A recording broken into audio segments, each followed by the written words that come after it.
भारतातील भांडवल बाजाराची भूमिका बघा, जर हे भांडवल बाजार राहिलं नसतं तर लोकांजवळ जमा होणारे जे पैसे आहेत ते त्यांच्या स्वतःकडेच राहिले असते, ना त्यांना त्यांच्या गुंतवणुकीवर व्याज मिळालं असतं, ना तुम्ही कोणत्या सरकारचे बॉन्ड्स खरेदी करू शकला असता, ना कोणत्या कंपनीचे भाग खरेदी करून गुंतवणूक करून दीर्घ कालानंतर तुम्ही श्रीमंत झाला असता. अशा प्रकारचं कोणतेच कार्यवाही झाली नसती जर भारतातील भाग बाजार नसलं तर. आजच्या व्हिडिओमध्ये आपल्याला चर्चा करायची आहे की भारतामध्ये जे भाग बाजार आहे किंवा भांडवल बाजार आहे, जिथून लोकांना त्यांचा व्यवसाय करण्यासाठी भांडवल प्राप्त होतं, त्याची एक्झॅक्ट भारतीय बाजारामध्ये भूमिका काय. सर्वात पहिला आहे दीर्घकालीन मुदतीची बचत. ह्याच्यामध्ये सर्वात पहिलं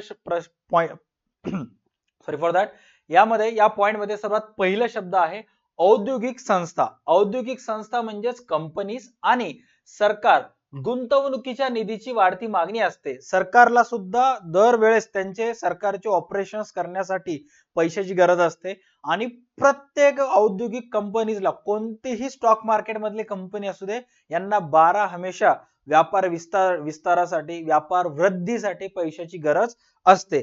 परंतु ही वाढती मागणी पूर्ण करण्यासाठी आर्थिक स्रोतांची उपलब्धता अपुरी असते. सरकारला तर पैसे पाहिजेच, सर्व कंपन्यांना पैसे पाहिजे, बट मार्केटमध्ये एवढं पैसे तरी पाहिजे जे या कंपनीजला मिळेल. कारण आजकाल जर कोणीही पैसे गुंतवणूक करत असेल तर सर्वात पहिले चेक करेल कंपनीची परिस्थिती कशी आहे, कंपनी लाभांश किती देते, सरकारजवळ पैसे देत असाल तर सरकार 1 वर्षानंतर किती रुपये देईल हे सुद्धा चेक करते ना. त्यामुळे लोक जे आहेत हे चांगल्या चांगल्या कंपनीमध्येच पैसे गुंतवणूक करतात.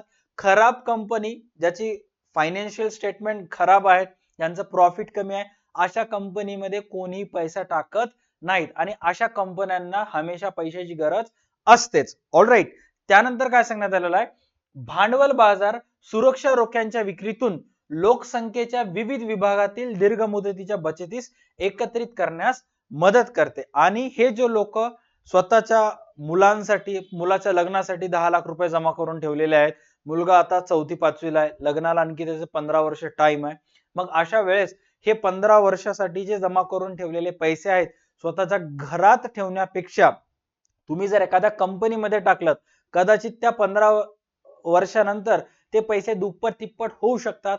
हे अशा प्रकारच्या दीर्घ मुदतीसाठीचे बचतीचे जे पैसे आहेत हे एकत्रित करण्यास भांडवल बाजार काय करते, मदत करते. म्हणजे जर भांडवल बाजार नसला असतं तर लोक त्यांच्या मुलाच्या लग्नासाठी जमा करून ठेवलेले पैसे, मुलीच्या शिक्षणासाठी जमा करून ठेवलेले पैसे हे त्यांच्याच घरात राहिले असते, लोक ते पैसे बाहेर काढलेच नसते. बट भांडवल बाजार असल्यामुळं लोकांना स्वतः जवळचे बचतीचे पैसे गुंतवणूक करून त्याच्यावर परतावा मिळाला, त्यांचा फायदा झाला. आणि सरकारला जे पैसे लागत होते, खाजगी कंपनीला जे पैसे लागत होते, त्यांची सुद्धा गरज पूर्ण झाली. त्यामुळे दीर्घकालीन मुदतीची बचत ही सर्वात पहिली भूमिका आहे जे भांडवल बाजार पार पाडते. त्याच्यानंतर समभाग भांडवल पुरविणे. काय सांगण्यात आलेलं आहे, भांडवल बाजार उद्योजकांना म्हणजेच तुमच्या आमच्यासारख्या सर्व व्यापाऱ्यांना समभाग भांडवल प्रदान करतो, मालमत्ता खरेदी करण्यासाठी तसेच व्यवसायात कार्यवाहीसाठी त्याचा वापर करता येऊ शकतो. आता उदाहरणार्थ काल परवाच मिशो कंपनीचा आयपीओ आलं होतं, जेव्हा हा व्हिडिओ शूट करत आहे. मिशो कंपनीने काय केलं, त्यांच्या कंपनीचे भाग विकले आणि लोकांकडून पैसे घेतलं भाग शेअर कॅपिटलच्या स्वरूपात. आता हे पैसे आल्यानंतर मिशो कंपनी काय करेल, कंपनीचे विस्तार करेल, त्यांचे हेड ऑफिसेस आहेत, अगोदर दिल्लीमध्ये असेल तर मुंबईमध्ये आणेल. डिलिव्हरी पार्टनर्स अगोदर 1000 होते तर ते डिलिव्हरी पार्टनर्स 2000 करेल.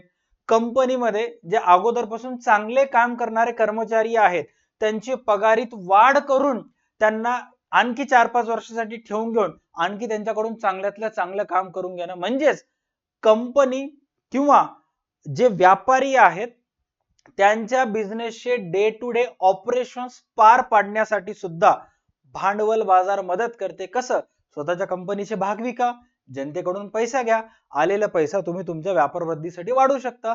फिजिक्स वालाचा सुद्धा लास्ट महिन्यामध्ये आयपीओ आला होता, त्यांनी सुद्धा काय केले, कंपनीचे शेअर्स विकले, जवळपास 3000 करोड रुपये त्यांनी सर्वसामान्य जनतेकडून घेतले. आता हे जनतेकडून आलेला पैसा त्यांनी आलेला जे पैसा आहे त्यांनी कशामध्ये गुंतवणार आहेत? स्वतः ते अलग सरांनी सुद्धा सांगितलेलं आहे की आम्ही आमच्या PW चे जे सेंटर्स आहेत, PW विद्यापीठचे ऑफलाईन सेंटर्स, ते विस्तार करणार. आम्ही फक्त अगोदर उत्तर भारतामध्ये प्रस्थापित होतो, आता हळूहळू आम्ही दक्षिण भारतामध्ये जाणार. अगोदर लँग्वेज बॅरियर येत होतं, आता कुठं ना कुठं ते कमी होईल. हैदराबाद, चेन्नई, बेंगलोर सारख्या ठिकाणी आम्ही जाऊ. म्हणजे हे 3000 करोड रुपये आलेले आहेत. त्यांनी आता हळूहळू साऊथ इंडियामध्ये ते त्यांचे ऑफलाईन सेंटर्स टाकणार आहेत. कुठं ना कुठं त्यांचा सुद्धा काय झाला? फायदा झाला. कशासाठी फायदा झाला? समभाग भांडवल पुरवणे. समभाग भांडवल पुरवणे म्हणजेच काय? हे भांडवल बाजार असल्यामुळं त्या उद्योजकांना, PWच्या व्यापाऱ्यांना किंवा मिशो कंपनीच्या ओनर्सला त्यांचे भाग विकता आले आणि जनतेकडून पैसा घेऊन त्यांच्या बिझनेसचे डे टू डे ऑपरेशन्स करता आले. हे सुद्धा समभाग भांडवल पुरवणे सुद्धा भांडवल बाजाराची एक प्रमुख भूमिका आहे. ऑलराईट, पहिली भूमिका काय आहे की दीर्घकालीन मुदतीची दीर्घकालीन बचतीचे जे पैसे आहेत ते एकत्रित आणून कंपनीला देणे. दुसरा, कंपनीचे भाग विकून जनतेकडून पैसा गोळा करू घालणे. नेक्स्ट सांगण्यात आलेला आहे परिचालन कार्यवाही क्षमता. काय सांगण्यात आलेलं आहे? भांडवल बाजार व्यवहारातील खर्च कमी करतो व व्यवहार प्रक्रिया सुलभ करून समभागाच्या खरेदी विक्रीतील निरसनाची वेळ कमी करून कार्यवाही कार्यक्षमता प्राप्त करण्यास मदत करतो. आता उदाहरणार्थ PW ला 3000 रुपये पाहिजे होते आणि जर भारतीय भाग बाजार नसला असता, भारतातला भांडवल बाजार नसला असतं, तर 3000 करोड रुपये त्यांना जमा करण्यासाठी किती वेळ लागला असता? 1-1, 2-2, 3-3 वर्ष लागले असते 3000 रुपये जमा करण्यासाठी. कारण एका बिझनेसला एकदाच 3000 करोड रुपये कोणी देऊ शकत नाही. राईट? एक जण म्हणला असता मी पैसे देतो बट 1च करोड देतो, मग दुसऱ्याकडे गेला असता, त्याला त्या माणसाला बसून पूर्ण बिझनेसच्या गोष्टी सांगा. कारण सहसा सर्व गोष्टी माहित असल्याशिवाय तुमच्या बिझनेसमध्ये कोणी पैसे गुंतवणूक करू शकत नाहीत. कितीतरी मीटिंग्स घ्याव्या लागल्या असत्या, 1-1, 2-2 वर्ष हे पैसे जमा करण्यासाठीच घ्यावं लागले असतं. राईट? मग अशा वेळेस बिझनेस ग्रोथ कधी होणार? अशा वेळेस व्यवसायाचा विस्तार कधी होणार? पैसा कधी कमाई करणार? पॉसिबलच नाही. बट भारताच्या स्टॉक मार्केट असल्यामुळं, भारताचं भांडवल बाजार असल्यामुळं अवघ्या 7 दिवसाच्या आत 3000 करोड रुपये त्यांना मिळाले. आता ही गोष्ट वेगळी आहे की हे 3000 करोड रुपये घेण्यासाठी त्यांनी याच्या अगोदर 15 वर्ष 10 वर्ष घासली, तो भाग वेगळा. बट पैसे जमा करण्यासाठी फक्त किती दिवस लागले? 7 दिवस. हे सगळं झालं, शक्य झालं भांडवल बाजारमुळं. त्यामुळं तिसरं पॉइंट इथं सांगण्यात आलेला आहे परिचालन कार्यवाही क्षमता, ज्याच्यामध्ये तुम्हाला समभागाची विक्री करून जनतेकडून पैसे घेण्यासाठी जे निरसनाची वेळ आहे ते कमी करून कार्यक्षमता प्राप्त करण्यासाठी भारतीय भांडवल बाजार मदत करतो. चौथं पॉइंट सांगण्यात आलेला आहे त्वरित मूल्यांकन. आता मूल्यांकन म्हणजेच काय? व्हॅल्युएशन. तुम्ही भारतीय भाग बाजारामध्ये जेव्हा येता, तुमच्या कंपनीचे भाग विकता, लगेच तुमच्या कंपनीचं मूल्यांकन आहे, व्हॅल्युएशन आहे, एका झटक्यात माहित होऊन जाते. ओला कंपनीचा स्टॉक जेव्हा मार्केटमध्ये आला होता त्यावेळेस त्याची प्राइस 76 रुपये होती IPOच्या वेळेस. बट अनेक लोकांनी सांगितलं की ह्या कंपनीची जी प्राइस आहे हे 76 रुपये जी आहे हे खूप ओव्हर व्हॅल्यूड आहे. या कंपनीच्या भागांची जी प्राइस आहे ते 35 ते 40 रुपयेच आहे. म्हणजे कंपनीच्या एका भागाची प्राइस 35 रुपये, बट कंपनी लोकांना ते भाग कितीला विकायली? 76 रुपयाला विकायली.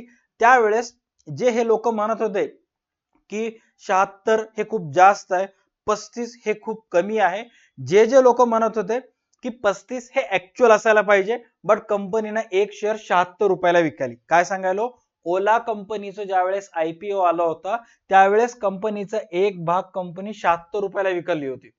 ऑलराईट. अँड लोक म्हणत होते की एका भागाची किंमत हे 76 रुपये लई जास्त आहे, स्टॉकची किंमत खूप महाग आहे, स्टॉकची किंमत असायला पाहिजे 35 किंवा 40. आणि जे लोक 35 आणि 40 म्हणत होते त्या लोकांवर अक्षरशः लोकांनी क्रिटिसाइज केली की तुम्ही बेखूब आहो का, तुम्हाला अक्कल आहे का, एवढे शेअर, एका शेअरची प्राइस एवढं कशी कमी राहू शकते?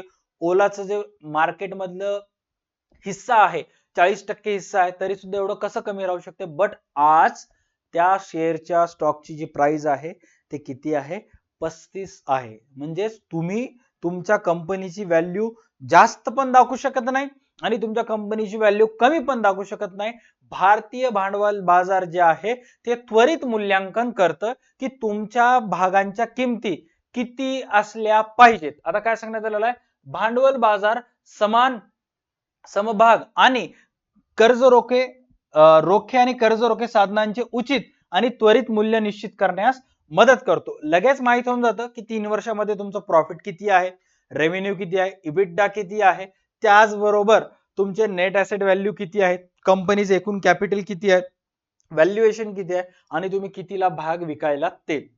ज्याच्यामुळं कुठं ना कुठं एका शेअरची प्राइस ओव्हर व्हॅल्यूड आहे का अंडर व्हॅल्यूड आहे हे लगेच समजतं. आता इथं चेक करा, मी तुम्हाला मिशोचं एक एक्झाम्पल सांगतो की ज्या वेळेस मी हा व्हिडिओ शूट करायलो त्यावेळेस ह्याच्या अगोदर पण खूप साऱ्या कंपन्यांची मी नावं घेतलं, कारण ज्या वेळेस मी इकॉनॉमिक्सचे जे व्हिडिओ बनवतो किंवा एसपीचे जे व्हिडिओ बनवतो त्या दिवशी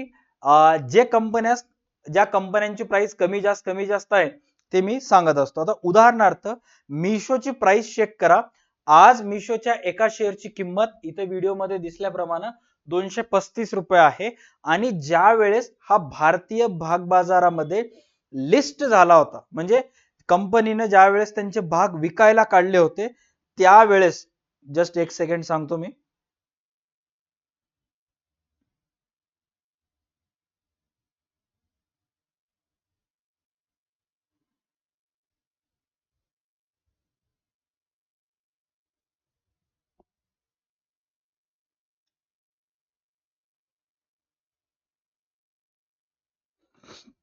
राईट, इथे चेक करा. मिशोनं ज्या वेळेस त्यांच्या कंपनीचे भाग विकले होते त्यावेळेस एका भागाची किंमत किती होती? 105 ते 111. इमॅजिन करा, 111 रुपये एका शेअरची किंमत होती. आता ज्या पण व्यक्तीनं एक लॉट खरेदी केलं त्याला त्या कंपनीचे किती भाग मिळाले? 135 शेअर्स मिळाले आणि एका शेअरची किंमत किती होती? म्हणजे एकूण 135 जर शेअर घ्यायचे असेल तर टोटल तुम्हाला किती इन्व्हेस्ट करावं लागत असायचं? 14,175. म्हणजे कंपनीनं विकताना 111 रुपयाला एक भाग विकला आणि आज एक महिना झाला सुद्धा नाही तर त्या कंपनीच्या भागाची किंमत आहे 235, म्हणजेच दुप्पट झाली. आता लोकांना पण माहित आहे की एका भागाची किंमत किती आहे? 111. बट मार्केटमध्ये एवढ्या लोकांना मिशोचं शेअर पाहिजे की ज्या लोकांनी मागणी केली की मला हे शेअर पाहिजे, मला हे शेअर पाहिजे, त्याच्यापेक्षा विकणाऱ्या लोकांची संख्या कमी आहे. आणि तुम्हाला तर माहित आहे, मागणी जेव्हा जास्त असते पुरवठा कमी असतो, भागांच्या किमती काय होत असतात? वस्तूंची किंमत वाढत असते, त्याच्यामुळे हे प्राइस वाढलेली आहे. आणि आज जर तुम्ही इन्व्हेस्टमेंटच्या पर्स्पेक्टिव्हने बघत असाल तर जे लोक स्मार्ट इन्व्हेस्टर आहेत ते सांगतील की बाबा थांबा, हे फक्त मार्केटमध्ये एक प्रकारचं हाईप आहे, राईट. याची प्राइस थोडस कमी होऊ द्या, मागणी कमी होऊन पुरवठा वाढू दे, ऑटोमॅटिक ही जे प्राइस आहे 235 वरून तुम्हाला 135 आणि मग पुन्हा 100च्या खाली आलेली दिसेल. आणि मग ज्या वेळेस प्राइस 110 पेक्षा खाली आली त्यावेळेस तुम्ही त्याला परचेस करू शकता. अशा प्रकारचं मार्केटमध्ये लोक त्याला सांगू शकतात. ऑलराईट. आणि हे जे भागांच्या जे किमती आहेत की एखाद्या भागांची किंमत किती असायला पाहिजे काय नाही, हे सर्व गोष्टी कोण ठरवते? भारतीय भांडवल बाजार. म्हणून चौथा महत्वाचा पॉइंट आहे त्वरित मूल्यांकन. भारतीय भांडवल बाजाराला वेळ लागत नाही, लगेच तुमच्या प्राइसची किमती याच्यामध्ये ठरवण्यात येतात. त्याच्यानंतर पाचवा आहे समन्वय. समन्वय मध्ये काय सांगण्यात आलेलं आहे? भांडवल बाजार वास्तव आणि वित्तीय क्षेत्र, समभाग आणि कर्ज रोखे, सरकारी आणि खाजगी क्षेत्र, देशांतर्गत आणि बाह्य निधी इत्यादी मध्ये एकत्रित करतो. बघा, समन्वय साधने म्हणजेच काय? कुठं ना कुठं अनेक गोष्टी एकत्रित करून आणून त्याचं मिलन करणं समन्वय साधने याला म्हणतात. उदाहरणार्थ तुमच्या शाळेचं जर वार्षिक स्नेहसंमेलन असेल, जिथं शाळेतले सर्व विद्यार्थी विद्यार्थिनी, शिक्षक शिक्षिका, मुख्याध्यापक मुख्याध्यापिका, विद्यार्थ्यातले सर्व पॅरेंट्स जे असतील, विद्यार्थ्यांचे सर्व पालक वगैरे असतील, हे एकत्रित येतात, याच्यातून समन्वय साधला जातो आणि एक कार्यक्रम पार पाडला जातो. तसं भारतीय भाग बाजार जे आहे कुठं ना कुठं अनेक गोष्टी एकत्रित आणतो. कोणत्या कोणत्या गोष्टी एकत्रित आणतो? सर्वात पहिला की समभाग आणि कर्ज रोखे, तुम्हाला जर एखाद्या कंपनीचे भाग घ्यायचा असेल, डिबेंचर घ्यायचं असेल, कुठे यावं लागेल? भारतीय भाग बाजारात. त्याचबरोबर सरकारचे भाग घ्यायचे असतील, खाजगी कंपनीचे भाग घ्यायचे असतील, तुम्हाला कुठे यावं लागेल? भारतीय भाग बाजारात यावं लागेल. देशांतर्गत आणि बाह्य निधी इत्यादींमध्ये एकत्रित करतो, म्हणजे देशातला तर पैसा तुम्ही त्याच्यामध्ये गुंतवणूक करू शकता, बट बाहेर देशातील जर लोकांना भारतीय भाग बाजारातले भाग खरेदी करायचे असेल तर त्यांना भाग खरेदी करण्याची सोय भारतीय भाग बाजार देतो, ज्याच्यामुळं आपल्या कंपनीचे भाग त्यांच्याकडे जातात आणि बाहेर देशातील पैसा भारतात येण्यास मदत होतो. याच्यामध्ये भारतीय भाग बाजार कुठं ना कुठं समन्वय साधतो. ही झाली भारतीय भांडवल बाजाराची भूमिका. ऑलराईट, पुढच्या क्लासमध्ये आपण डिस्कस करूयात की या बाजाराची काही समस्या सुद्धा आहेत. जिथं प्रॉफिट जास्त तिथं कुठं ना कुठं काही ना काही झोळ होणार आहे, काही ना काही तिथं स्कॅम होणार आहे आणि भारत इज इक्वल्स टू जुगाड. काही ना काही इंडियामध्ये जुगाड होतच असतात. चेक करूयात पुढच्या व्हिडिओमध्ये. तोपर्यंत पाहत राहा तुमचं आवडती युट्यूब चॅनल DA2 अकॅडमी. व्हिडिओला लाईक करा, चॅनलला सबस्क्राईब करा. काही जरी डाऊट असेल तर कमेंट सेक्शन मध्ये विचारू शकता. Tata bye, take care and stay connected. भेटूयात पुढच्या क्लासमध्ये.